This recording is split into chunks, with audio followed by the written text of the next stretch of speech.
The following video will show you how to format a hard drive at the local interface of a Prime Series recorder. So let's get started. Go ahead and right-click and select Menu. And then left-click on HDD. Now check the box on the listed hard drive, and then select Initialize at the bottom of the screen.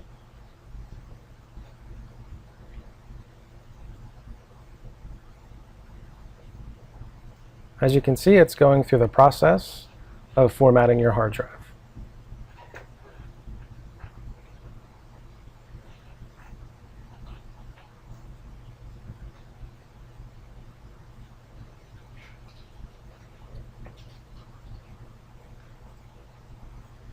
Okay, the format was successful.